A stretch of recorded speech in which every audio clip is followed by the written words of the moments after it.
Another big story to bring you right now. Net neutrality. FCC Chairman Ajit Pai is following through on his plan to repeal these government regulations that were put back into place. The rules known as net neutrality prevent internet service providers such as Comcast, AT&T, Verizon from favoring their own digital services and slowing down those of the rivals. I know it sounds really complicated, but I promise he's going to make it easy for you.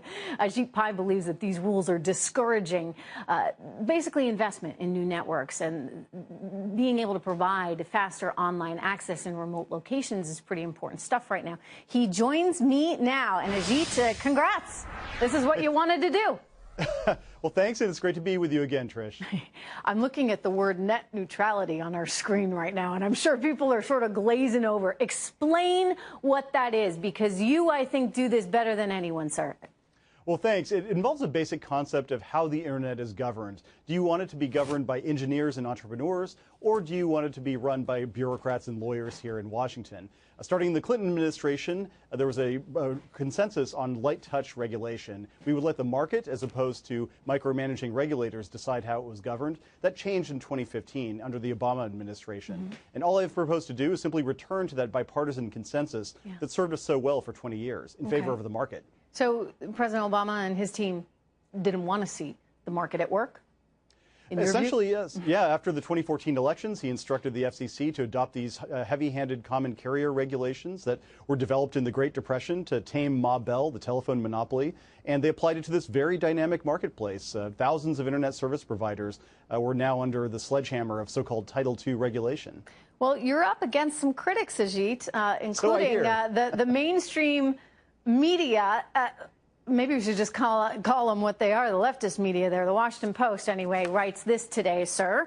FCC plan would give internet providers power to choose the sites customers see and use. And they go on to say the job of the FCC is to represent the consumer. Tragically, this decision is only for the benefit of the largely monopoly services that deliver the internet to the consumer. So tell us why the Washington Post is wrong.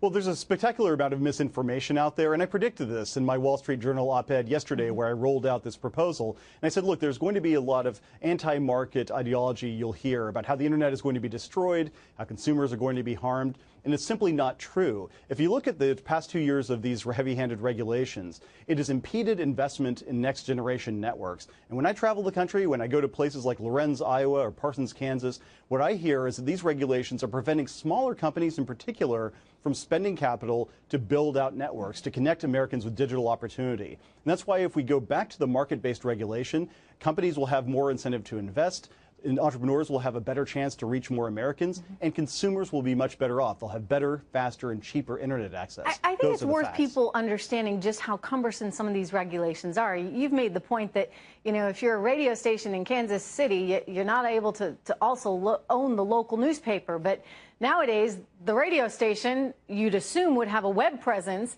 and therefore is almost kind of like a newspaper in some ways.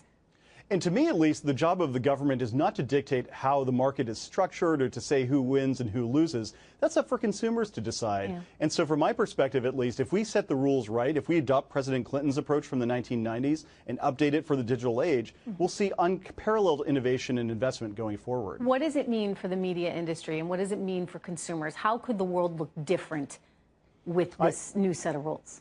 I think we'll see a lot more digital opportunity in smaller towns and lower income areas in urban cities. We'll see more of a chance of investment in infrastructure. We'll see more entrepreneurs who are able to compete using these ubiquitous networks. And ultimately, consumers are going to be much better off. Ajit, you know I have to ask you, and I know you don't want to talk about this AT&T Time Warner thing. It's heating up now. You know, what is sort of this, where's the DOJ coming from on this one? Unfortunately, I can't tell you. I haven't spoken to them about it. I haven't even had a chance to review the complaint. Obviously, we've been pretty busy on some of the plans that we've been rolling out. But ultimately, we'll see where it goes, either in negotiations or in court, as I understand it. What would be your hope for the media industry as we move forward, based on the changing rules, the less burdensome regulations? How do you see media developing? For me, at least, the hope is that if the FCC does its job and modernizes these regulations, brings our rules up to date instead of being mired in 1975, that all kinds of media companies will have a better chance to compete. They'll have more of an opportunity to collect local information and distribute it on a number of platforms, and ultimately we'll have a more informed citizenry. That's good, obviously, for America. That's also good, I think, for a lot of these journalists who are really struggling in some of these smaller markets. You know what? You can't argue with that.